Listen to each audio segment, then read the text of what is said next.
My name is Terry Parker. I'm the president of the League of Women Voters of Lane County. There are other members of the league here with us, Nancy and Beatrice at the back table. They do some of the heavy lifting, so I want to acknowledge them.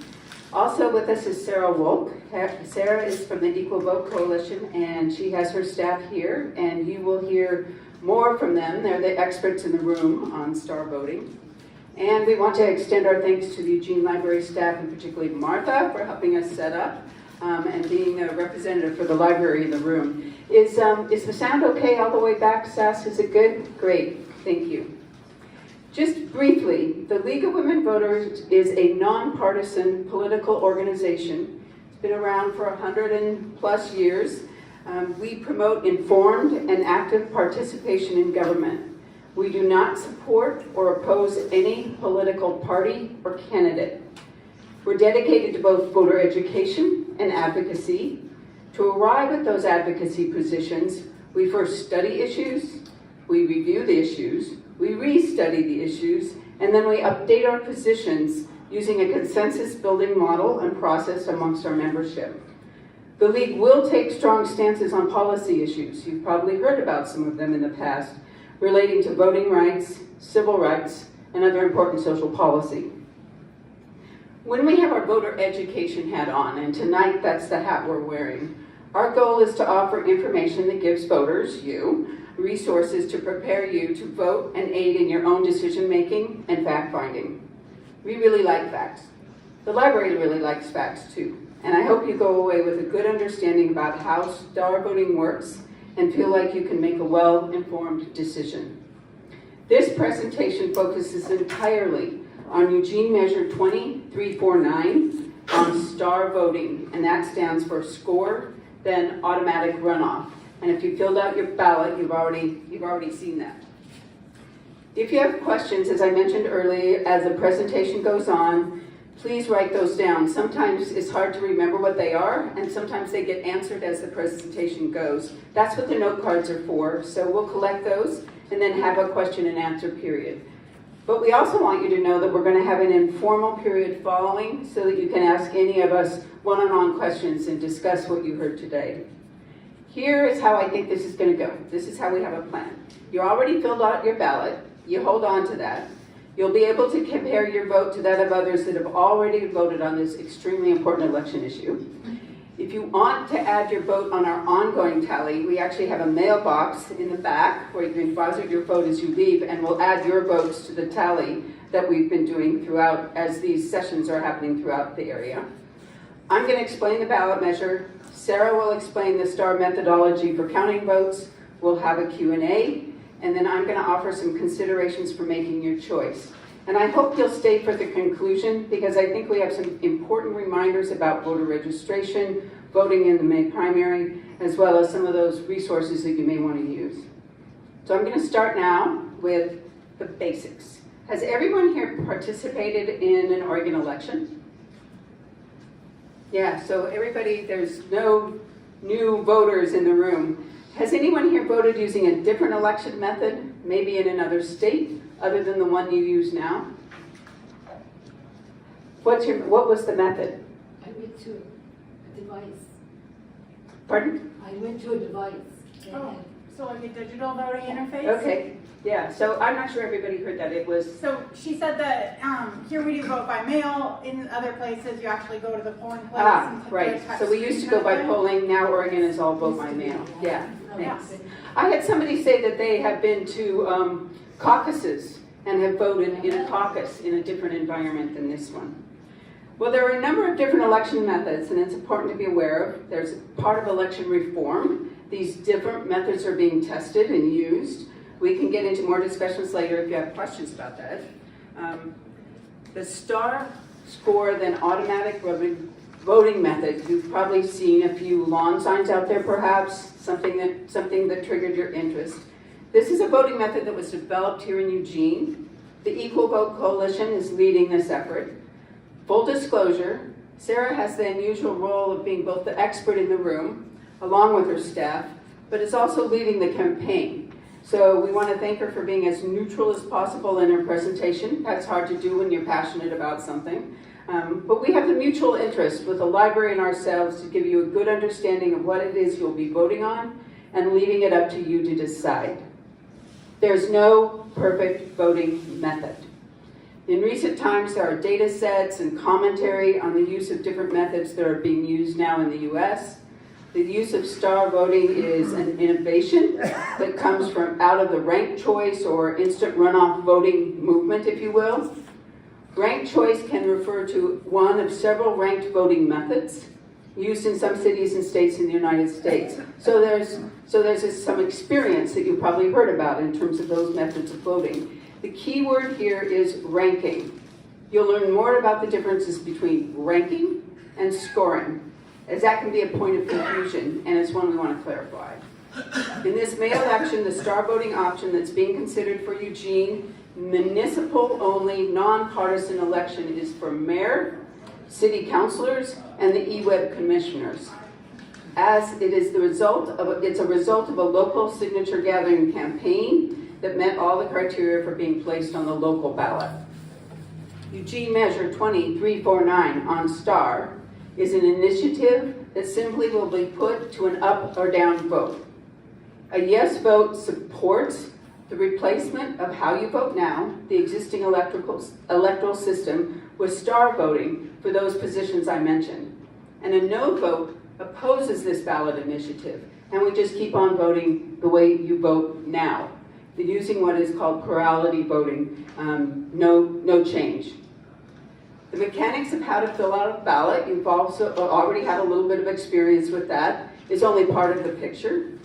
Star voting in terms of the ballot itself, the mechanics of filling out can be fairly simple if people are giving the education and the chance to learn how to do that. But how votes are then counted and preferences, how your preferences are applied in that ballot is really most important. So I'm going to introduce Sara and the Equal Vote Coalition, and she is going to give you the rundown in terms of how this thing works. Got it? Got it.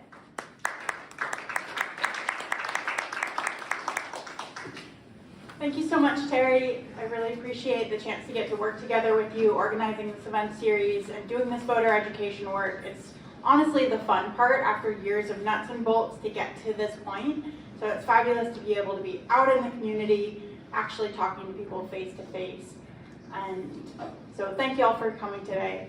My name is Sara Wolk. I'm the Executive Director of the Equal Vote Coalition, which is a national, nonpartisan nonprofit based here in Eugene. It was actually founded here in Eugene about 10 years ago. And I'm also, like Terry said, one of the two chief petitioners for the Star Voting for Eugene ballot initiative. And that's a real honor as well.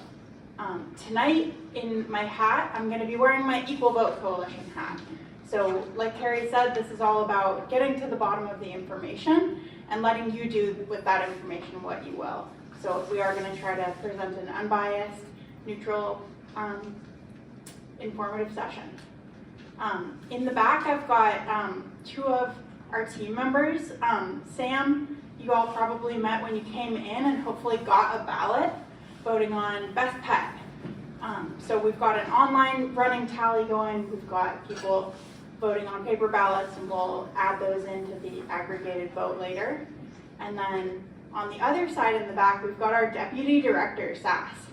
And Sass has been working day and night on this for years and has been absolutely invaluable, really doing tons of everything from volunteer coordination to collecting signatures to grassroots organizing with other organizations and plugging in our national people too, because we do have people who've been working on star voting from all over the country who are looking to Eugene to hopefully lead on this issue. But for a little bit more on me, I'm originally from Portland, Oregon. I'm going to confess that right up front and apologize. But I got involved with voting reform up in Portland. I was building some raised beds for my mom in front of her house. And a canvasser came door to door from the Green Party, and they were like, "Have you heard of ranked choice voting?" And I was like, "No, what's that?" And they were like, "It's really cool. You can show your preferences, whether or not your favorite can win. Your vote goes to your next choice. And so you're able to get more representative results."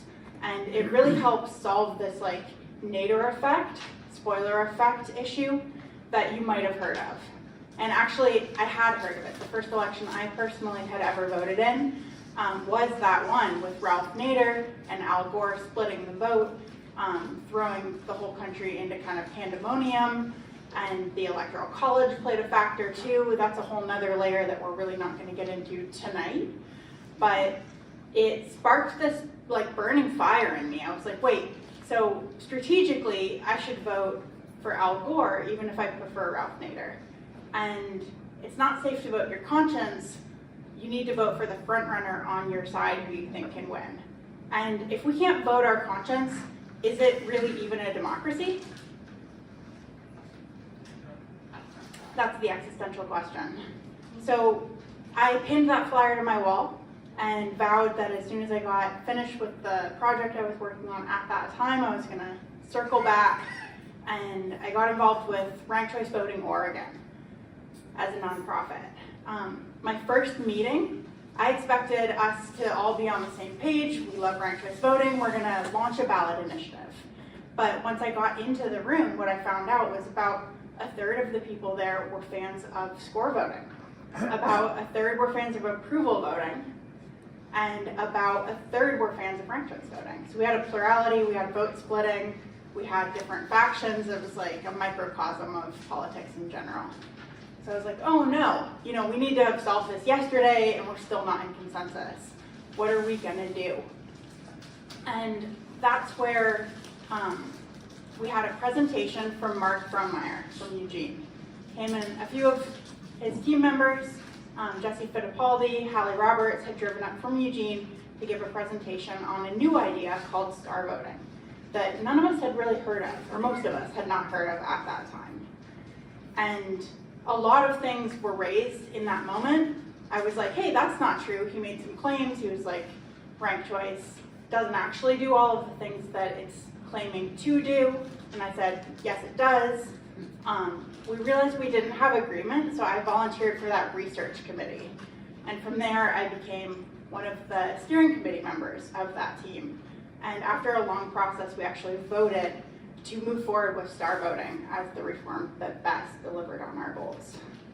So that's kind of my long story of how I found myself here today. I moved down to Eugene going on like 7-8 years ago and have been working on this here since. See if I can get this slide to flip. So our current system is where we're going to start here. And many of you know it as just a simple choose one only ballot. That's what we like to call it.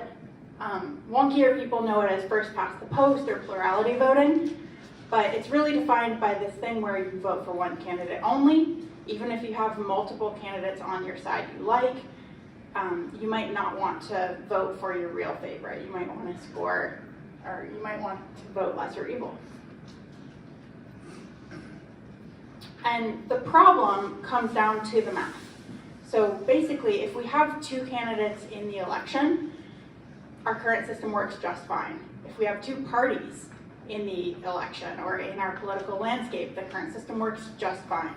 But if we actually have a more myriad landscape where we have multiple viable factions and we have multiple candidates who we'd like to consider, our current system just catastrophically breaks, it can't handle it. So in this example, we've got good versus evil because we want to keep it nonpartisan here. And so Star Wars, we've got Luke Skywalker running against Darth Vader. And Luke has 60% of the vote. He's got a majority. So he's a shoo-in. But what would happen if his sister, Leia, said, actually, hey, I have the blueprints. This was all my idea. I'm actually maybe more of a leader than you. Even though you're somehow in the spotlight all the time, I want to run as well. In the current system, what we would do is we'd gatekeep her. We'd be like, no, Leia, sit down, wait your turn. We've already decided who's going to be the successor to this local office. And we would basically entrench the implicit biases in our current system. So when Leia actually does step up and run for office, even if she's been told not to, she runs the risk of splitting that majority coalition into two smaller factions.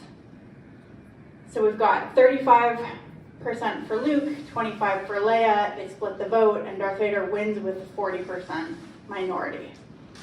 And a polarizing 40% minority, so he's actually opposed by 60% of the voters in this example. Happens all the time. We know about it, and I think most of us notice it in our national and presidential elections, our partisan elections, but it happens especially and even more in our local nonpartisan elections, where we have multiple candidates, it's not clear who the front runners are. We can do better. But what do we want in a voting method? So we found that it's really helpful to come to agreement on this before we move forward with the rest, because hopefully our values are aligned, and even if we disagree on facts or details, we can work that out later. So a good voting method should be simple. It should be honest, meaning it should empower honest voting. It should be expressive. It should be accurate. And it should be equal, so it shouldn't treat some voters differently than other voters. So simple, to break that down, means it should be easy to vote, easy to understand the results, easy to tally, officiate, implement, and last but not least, easy to audit and secure. Honest means that it's safe to vote your conscience. It is not only you can vote your conscience, but you should vote your conscience. It incentivizes that good voter behavior that we want, so that even if voters are not voting ideally at first, I know we are a little traumatized by the current system and voter behavior may take a minute to change, but ideally if our incentives are good, voter behavior will improve over the years with good voter education. And then it's important for the voting method to be expressive, especially if we have close competitive races. If it's like, you know, us against them and it's not even close, it's not a big deal. But in close competitive elections, it's helpful to know who people prefer to who. Who's your second choice? How much or how little do you like your second choice? It should be accurate. The voting method should accurately elect the candidates who best represent the people. And it should be equal, so it shouldn't play favorites. And this last one's really important. Our current system is not equal or equitable. No matter how you slice it, our system absolutely plays favorites and favors certain types of voters over others. For starters, any voting system that has vote splitting and the spoiler effect empowers more polarizing candidates. Mudslinging is incentivized, demonizing the other, and we see this toxic political landscape kind of grow out of it. Our current system also really strongly favors the frontrunners, the incumbents, and the people with the name recognition and the money. Because in order to compete, you need the money, you need the name recognition. And then once you've got that electability bias in your favor, voters who like you, or voters who like somebody else, might not feel like it's safe to vote for that underdog. They don't want to waste their vote on somebody who can't win. So they're going to strategically vote for the front runner. So that's going to keep on entrenching our status quo. So we have a long way to go. Our nonprofit is the Equal Vote Coalition because we only support voting methods that do guarantee an equally weighted vote. And this is something that can be mathematically measured. So the way to test whether a voting method ensures an equally weighted vote is if I vote and you disagree with me on everything, can you vote equal and opposite and bring the election back to a tie? So that's called the test of balance. It's a mathematical criteria that you can pass or fail. And star voting passes it. But it doesn't have to be star voting. There actually are a number of good voting methods that we support over at the Equal Vote Coalition. So star voting, we think, best maximizes these 5 pillars. But approval voting is a traditional looking ballot, and it also guarantees an equally weighted vote. It's kind of like the thumbs up, thumbs down of voting. For people who really love ranking, there are really good ways to do that we support. And rank robin is a system or a family of systems, depending on how you look at it, that guarantees that the candidate preferred over all others wins using a ranked ballot. Ranked choice voting, which many of you may have heard of, is not a method that we support. And that's because of its issues with wasted votes, spoiled ballots, voter error. It's got some logistical issues that we think are deal breakers, even though it is a little more accurate and more representative than our current system. We also support multi-winner versions of these voting methods. And multi-member districts, proportional representation, all of that can be done with any of these equal voting methods as the base. And it turns out proportional representation is something, since it can be done with any type of ballot, it's really important to have something that can do a great job at single winner elections and can also do a great job at multi-winner elections. So that's one consideration. But what is star voting? We've been talking about it. It's going to be on the ballot this May for Eugene elections. And basically, it lets you score your candidates from 0 up to 5 stars. So 5 best, 0 worst. And hopefully you've all already done it. What we find is that people who just get that, 5 best, 0 worst, fill out your ballot, don't really have too many problems. It's when people start to overthink it, or when you start to wonder about like the field of voting science, that's where people are like, whoa, that's a lot. But the instructions are going to be right there on the ballot, and we've written that into our ballot initiative here in Eugene to make sure that we do have good instructions. So give your favorite 5 stars, give your last choice 0, or leave them blank. Equal scores are allowed, and you can score other candidates as desired. There's no limit to how many stars you can give. You can give people the same scores if you like them equally. You can show your preference order and really do it however you want. If you want to vote just like you do in our current system, you can give your favorite 5 stars and leave everybody else blank. If you really want to show your preference order, you can vote 5, 4, 3, 2, 1, 0. And if you have a polarized opinion, you can go 5, 5, 5, 0, 0, 0, 0. Or if you have somewhere in between, you can really express that full nuance however you like. And then star voting is counted in 2 steps.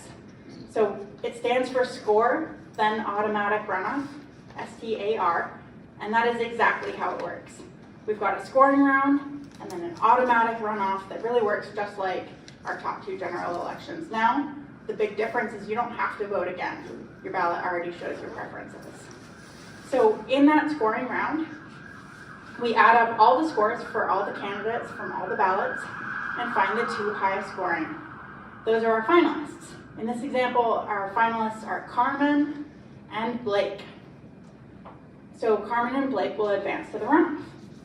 In that automatic runoff, your vote will go to whichever finalist you prefer. So if you scored Carmen higher than Blake, your vote goes to Carmen. And this is, I think, the point where people have the most questions. So here we've got this voter. Her favorite actually couldn't win. Her favorite was Andre with 5 stars. But she does like Carmen at 4 stars. Blake, she gave 1 star to. So in this example, no matter how she filled out her ballot, her full vote goes to that finalist she prefers. 1 voter, 1 vote. And that leads to really simple results that we're all familiar with. We can put them in a pie chart. So Carmen, 63%, Blake, 37%, and you may have some voters who liked those 2 finalists equally. In star voting, that's totally allowed. That's counted as an equal preference vote. So if you gave both finalists 5 stars, that helped get those 2 finalists to beat out everybody else. And it's counted as a vote of equal preference, which just doesn't swing the balance in that runoff, but does swing the balance overall.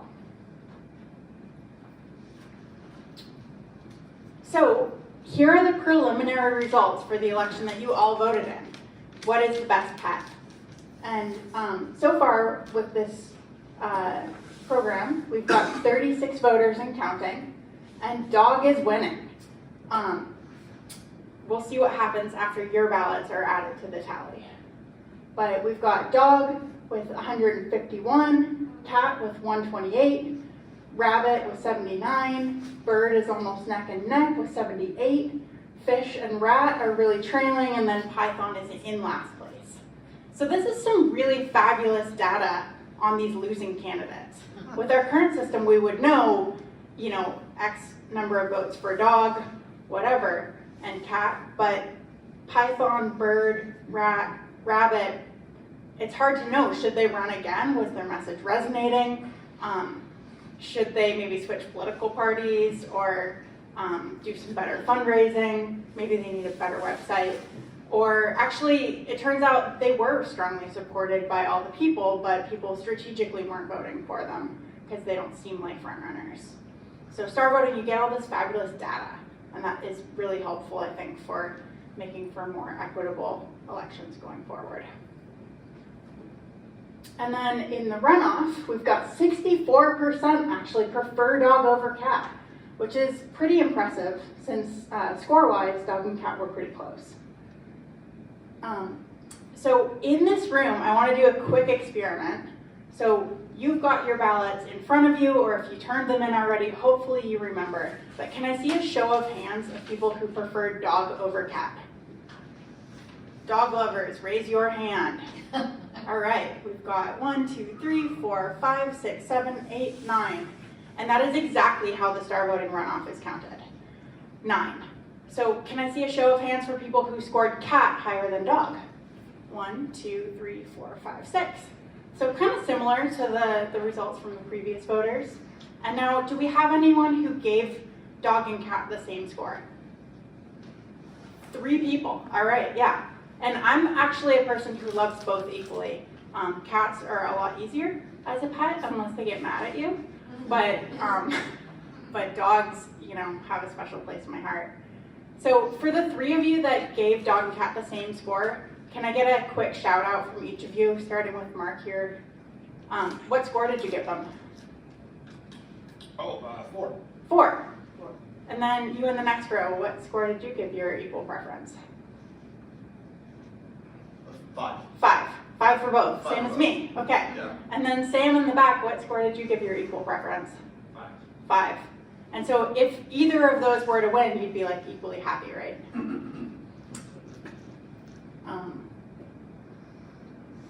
Yeah, so in the star voting runoff, don't overthink it. 1 voter, 1 vote. Star voting for Eugene is our flagship proposal here. And we're hoping that Eugene will be the first city in the country to adopt this for municipal public elections. The idea is to build on the science, build on the studies, build on the peer review, build on the case studies in the political parties and nonprofit sector and all of these different groups who have piloted and led the way up to this point, and make Eugene the first city to adopt it for real municipal elections. And then use that as a model for the rest of the state and the rest of the country. Star voting scales really well. You don't have to centrally tabulate the ballots. It's logistically just addition with Scantron like we do all the time. So it's a really easy way to have a huge fundamental difference. And I think for me, I didn't fall in love with voting reform because voting reform's the coolest or the funnest or the sexiest cause. I was an environmentalist and did social justice work for years. But if we want to be effective on all those other issues, we need consensus-supported, non-polarized, non-toxic democracy where we, the voters, have real accountability, where we have real leverage. So that's what inspired me to switch gears. I still want to go back and do those other things that I was doing. I want to build more raised beds for people like my mom, but in the meantime, we need voting reform first. So what would star voting do for Eugene? First off, it would make star voting the voting method for all of our citywide elections. So that's actually just mayor, city council, and EWEB. It also would eliminate the need for the primary. Our local elections are already nonpartisan, so we would just vote once in November. Simple. And it would save a lot of time and money for Eugene voters and Eugene candidates by skipping that primary. So right now, a candidate all the candidates run in the primary in a big mob. If one of them gets a true majority outright, then the election's called, and that race will just have one candidate on the ballot when it comes time for November. But the problem with that is that our current system is this, really year-long, drawn-out, toxic, exhausting, kind of stressful process. I know a lot of people have a hard time even watching the news these days. And so the primary has really low turnout. It also has really biased turnout. So in years where, we're gonna flip the House or that kind of thing, we see really strong turnout from one side or another. It's a red wave, it's a blue wave. In presidential years, we see big factions of voters turning out for one side or the other. So it's really unstable who those voters are, and if you can drive the voter turnout, you can win the election. That's not good representation. Across the board, nationally, on average, general elections are just more stable and more representative. They have higher voter turnout, and the winners are more diverse.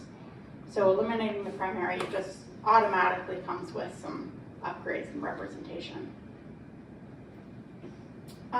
But there are pros and cons to primaries, so we don't want to make that decision for you overall. Start voting for Eugene is just the first step. We also have a statewide ballot initiative. If you haven't signed it, you can sign it today in the back of the room. But for our statewide proposal, we are doing kind of the same thing. For our nonpartisan elections, we would make star voting the default method. For our local nonpartisan elections, we would eliminate the primary as the default, but jurisdictions would have the option to have a primary if they have, a huge field of candidates, they want to have a primary. That would be up to them ultimately. And then for our partisan elections, we would actually keep the party primaries. So each party would vote, just like they do now. The top candidate from each party would go to the general, and in the general, you'd be able to vote your conscience without worrying about a third-party spoiler, including for presidential elections. And star voting for Oregon is the only ballot initiative proposed for Oregon that would apply to all the seats. There is also a ranked choice voting bill that's coming up that people will probably get to vote on this November, assuming it makes it through the court system. But the ranked choice voting bill doesn't apply to the statewide offices. We're not That- going to talk about this. Oh, We're not you're going to talk about the state. I have some comments. okay. Terry's got more on this later, but just to let you know, that is coming down the pipeline as well, and it doesn't apply to the seats of the people who put it there. In terms of implementation logistics, there's a big difference between star voting and ranked choice voting. So with star voting, what's really most different about it fundamentally is that everything you put down on your ballot will be counted.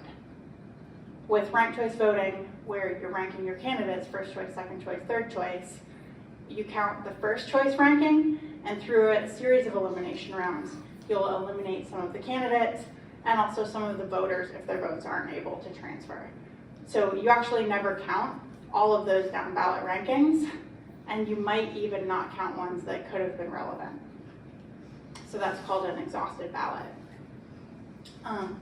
With star voting, because you are counting all that ballot data, and it's just addition, that makes it logistically really simple.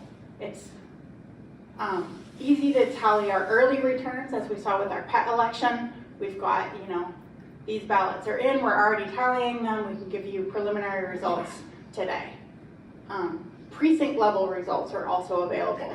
We could tell you, what did City Club voters think versus what did downtown library voters think versus what did Bethel voters think. And audits are really simple too. The auditing protocol is basically the same as with the current system, just adapted to a 0 to 5. And we wouldn't need any new voting equipment. So the cost to upgrade to star voting, even if we scale it, would just be a software upgrade and a recertification.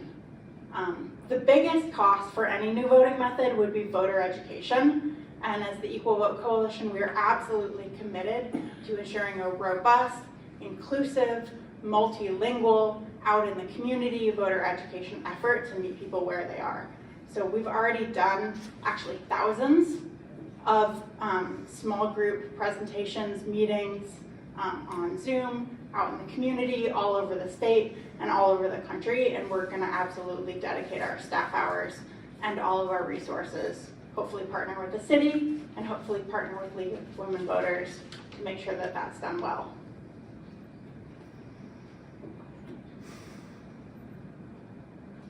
So I've done a little bit of talking about what is ranked choice voting, and I'm not going to talk about it too much. It's not the focus of this. It's not on the ballot, but I know it's going to come up in the Q&A. So with ranked choice, you rank your candidates in order of preference. Equal rankings are not allowed, and candidates who are left blank will be ranked last. Votes are transferred through rounds, so you add up the first choice votes. The candidate with the least first choice votes is eliminated, and people who supported that candidate will have their vote transferred if possible. In each round, your vote will go to the remaining candidate who you ranked highest if possible. If your vote is unable to transfer, it's discarded. So that's called an exhausted ballot, and that's a vote that can't be counted in the final round. So wrapping it up, I know that this has been a little bit long-winded. We want to bring it back home to what do we really want in a voting method. And the Equal Vote Coalition does support, again, star voting, ranked robin, and approval voting. But we're putting forward star voting for Eugene because we see it as the gold standard for voting reform.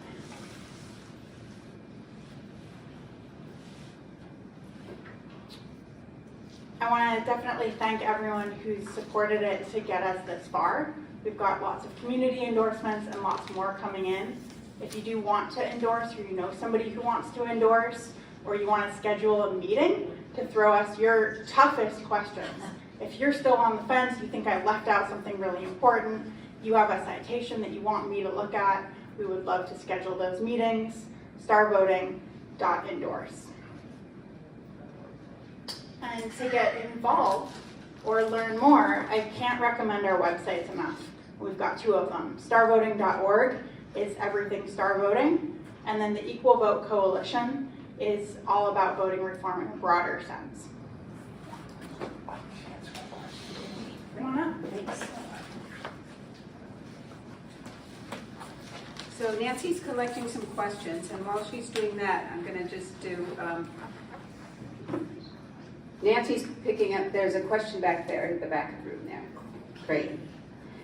So you've likely gleaned some of the reasons to support the measure from this presentation. There is opposition to the measure. So remember, this measure refers to specific, nonpartisan city EWEB elections and offers an opportunity to give stars some real data in some real life. On the other hand, some people say, well, it's not fully tested. So that is an opposition that we're hearing. We also know that some voters are generally worried about whether these new election methods are just too confusing. So is it the filling out of the ballot or the counting of the ballots that's confusing? Is it more confusing than majority rule or other election reforms methods? Will this method give minorities a better or lesser chance of getting elected in these races? Some people are just not interested in change.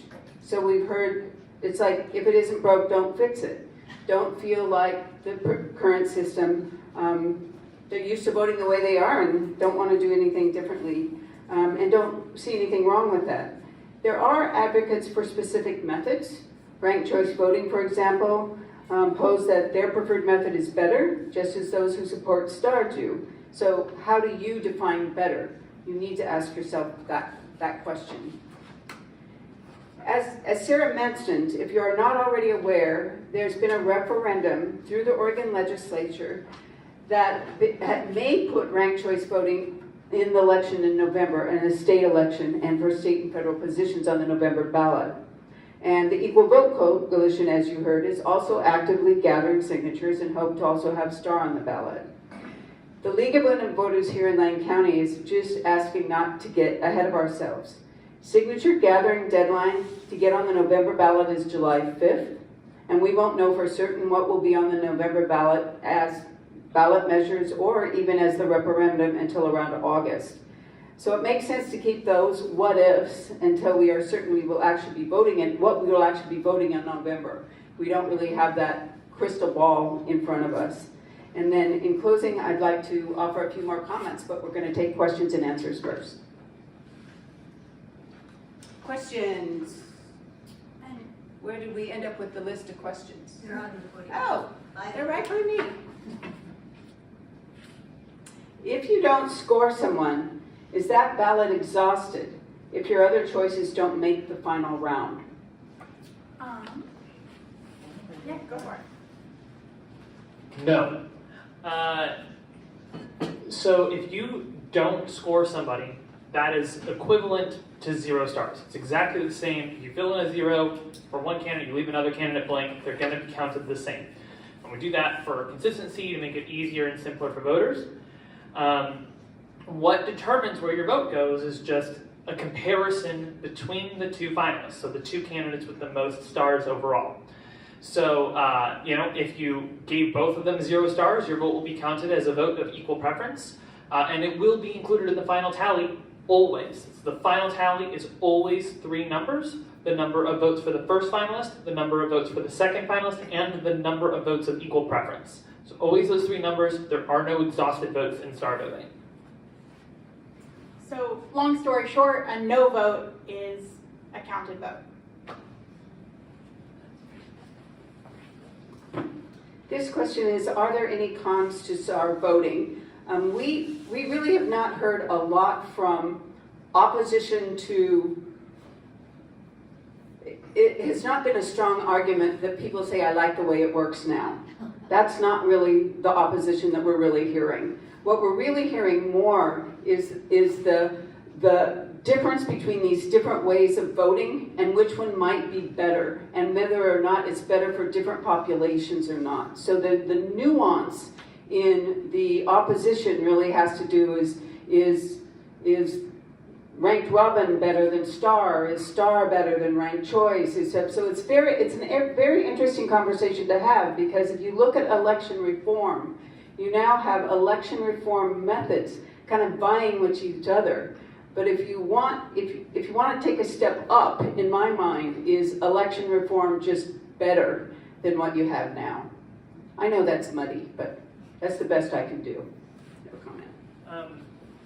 Yeah, Sarah went over this in her presentation, but I want to say it very explicitly. Star voting was invented because ranked choice voting does not deliver on its promises. If it did, we'd just be doing ranked choice voting. Like, that is the critically most important point when you're looking at the comparison of these different systems, is like, we wouldn't put the effort into this new system and a modern system, and really, because it's built on the shoulders of giants, been predicted for a long time. But we're doing this because we want to give voters what they're asking for, and star voting delivers. I just want to be fair about this, because that's my job, is that what you have coming up in May is to say yes or no to star or do it the way you do now. We do not have a candidate forum where we have somebody telling you whether ranked choice is better or not in this room. And so that's not the discussion we're really having today. That's a discussion you'll have in November if both of those things come up on the ballot. So I just want to be really clear about that point. With star voting, how do you execute a recount? Same as the current system. The current system is tallied with addition. Star voting is tallied with addition. And depends, there are 2 steps to the tally. They're both addition, and you would recount them in any similar way that we do now. So if you were to do hand recounts, you have people, you do it in a public space, where you have election observers, or if you have to run it through the machines again, or you check, and there's statistical analysis you can do, there's risk limiting audits, which is a new and upcoming kind of amazing thing that star voting is fully compatible with. But yeah, that's the answer, is the same as we do now. Yeah, and risk limiting audits aren't really new and up and coming. That's been the gold standard for election audits and election security for a long time. And you can actually go to the star voting eweborg.org/audit to read more about exactly how that works with star voting, but fully compatible.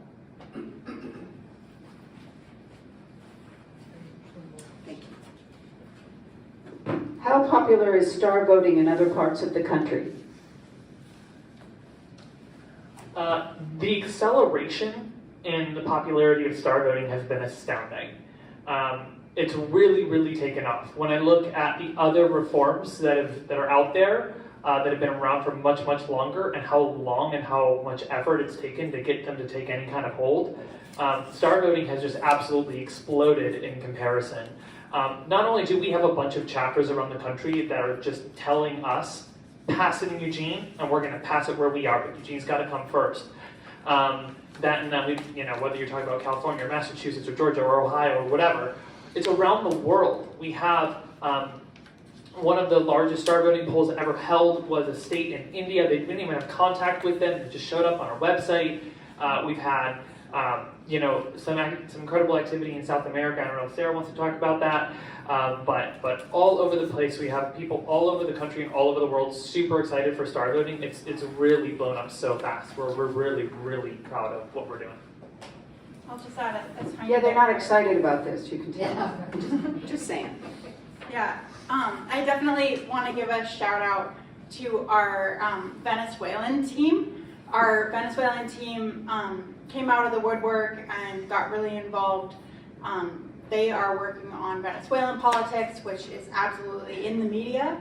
And in order to challenge their dictator, they have a multi-party system. And so they know that they need a voting method that eliminates vote splitting to actually find an opposition candidate who can consolidate that support and compete in their general election. So we have a whole team that's working on translating all of our content and has made like a fabulous Como Votar and Como Funciona Votaciones Today video that came out last year, and they're incredible. We have a new team coming out of Portugal that's doing the same thing in Portuguese. And we have people all over the world that are leading the charge to make sure that this can be brought to their communities as well as Eugene. I've got 3 more good questions here. How is the elimination of electability going to impact the availability of political office for marginalized and minority groups such as people of color, LGBTQ, etc.? How could that shape the future of the U.S.? Massively. So can I see a show of hands? You all are here at this talk because you care about politics and hopefully follow your local politics. Who here has seen an example of gatekeeping in your local political landscape? There we go. So gatekeeping is a mechanism where candidates, like I said, are told to sit down, wait their turn. Somebody else is already kind of knighted as the successor for these seats. And that's how the political game is played. It does not help minority factions, minority voters, underrepresented communities of any type. And rather than, electability, I think, is the most toxic, most insidious example of voters' disenfranchisement that's just visceral. Yeah. So star voting, whether or not your favorite can win, your vote makes a difference. So let's zoom in on this voter who always loses. Their favorites never ever win. It's a sad state of affairs. In the current system, these people often just stop voting over time, and about 1/3 of Americans don't vote. That's sad. But why would they? They either have to strategically vote for somebody they really don't like, or they have to, waste their vote on a third party or non-viable candidate who's actually speaking truth to power and showing political courage and probably gonna end up, tarnishing the reputation and getting smeared for it.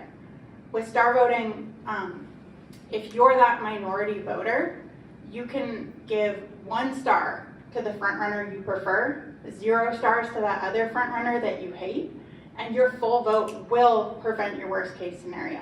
So that allows you to eliminate the Nazi, eliminate that hateful, polarized opposition frontrunner who actually is targeting you and your community as a group. So star voting has a really strong anti-polarizing mechanism right then and there, where even if you're a fully disenfranchised voter currently, your vote's going to make a difference and get you better representation. And that's just single winner star voting. Just gets better from there. So these two are related. Where has star voting actually been used in the US? And short of real-world public elections to office, is there any meaningful level of testing that star voting has been subjected to? Tons. There's we've had multiple political parties use it, still endorsing it today. Like the Independent Party of Oregon used it in their primary. Their endorsement it was on a previous slide. They're still actively endorsing. They didn't have a primary in the previous cycle. They still might this cycle, and if they do, they're going to use STAR. There's countless other organizations and like other groups. For example, I ran into another member of the League of Women Voters today when I was at the post office, and she was telling me about how her group wants to use star voting to schedule something soon. And I was like, oh, that's great. There's this fantastic new open source tool that just came out specifically to use star voting, for scheduling group events. With our star.vote, which is an online election service to use star voting, there have been tons of polls, tons of elections done. We have tons of data from that to do the analysis. We've gotten tons of feedback. Look at you go. It's been really, really incredible to see the response. And also, like I said, we've taken feedback. The instructions have improved dramatically from when it was introduced, invented 10 years ago. And now we have really solid instructions that help ensure that everybody, takes full advantage of what's available on their ballot, and are really encouraged to vote both expressively and honestly. So it's been really incredible to see all of it. You want to add more? Yeah, so when I first got involved, I was really, really inspired by a study on voter satisfaction efficiency that came out by Dr. Jameson Quinn out of Harvard. And he actually had invented a new voting method called 3-2-1 voting, which is very cool. I like it.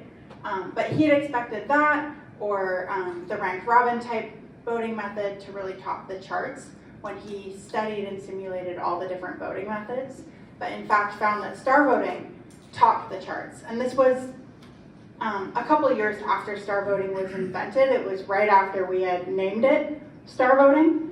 So that kind of took the election science world by storm. And the study really showed that not only did star voting most accurately elect the candidate who best represents the center of public opinion, so that's the winner who makes as many people as possible as happy as possible with that winner, but it also did the most to combat strategic voting incentives.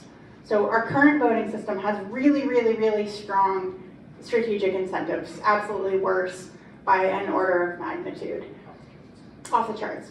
But star voting, actually voting strategically, is as likely to backfire as it is to help. It's not leverageable, so it's not gameable. And that holds across different scenarios, across different examples. And recently we published a peer-reviewed paper, me and him together. So that's at starvoting.org/articles. I encourage you all to read it. It's wonky, but it's not too wonky, and I think it really makes some fantastic points. Thanks.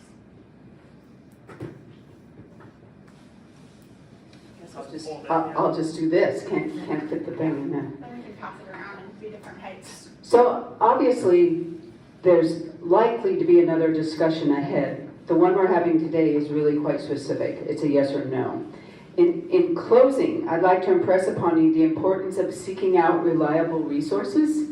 Look for citations and source documents that are recent and up to date. It's very easy to get caught up in the misinformation cycle. You're in the absolute right place right now, the library, where you have staff who are dedicated and skilled and doing good research and fact-finding. Really, it's important that we all actually take the time and effort to understand what it is that we're actually voting on. The League of Women Voters has a vote411.org website where the League has asked every candidate to respond to the same set of questions. We don't control whether they answer or not, but there will also be information on ballot measures on the vote411.org site. That becomes active on April 16th. All the information is getting tallied right now. That's actually countrywide. And all you have to do is go on and put in your address, and what your races are will come up. You can also look to the League of Women Voters of Lane County, and we have a website, lwvlc.org, and we will be posting things as well. And so again, want to thank you for your attention, thank you for your questions, and is there anything else for the good of the order? I think we're there. We will be around if you want to just talk and ask questions one-on-one. So thank you again for coming. Thank you so much, Terry, for co-hosting and organizing this event series. It's been, we've done, what, a dozen already, or getting up to that many around the community. This is the first in our big three, our town hall series. And so definitely I want to thank Nancy especially. Can you raise your hand back here? Nancy's done a ton of work, not only researching the voting methods and just vetting everything that I put out to you guys and everything that you guys put out to me. Nancy's reading it all and researching and checking citations, and then also sending these emails and doing that actual legwork to coordinate this event series. On our team, Callan Stanlin, who isn't here today, has been doing incredible work on that. I want to shout out to her as well. And Erica in the back here was one of our top canvassers. Can you raise your hand, Erica? Sam, you've already met. Emma was another one of our top canvassers in the back. Absolutely incredible, dauntless, sometimes very spirit-breaking work.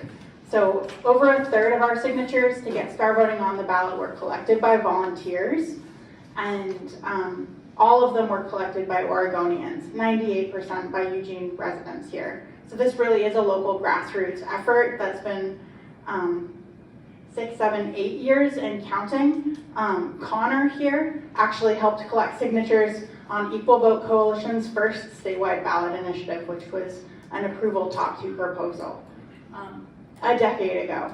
So this has definitely been an inclusive, incredible process that's changed the way I see the world, top to bottom, and I couldn't be more proud of our team.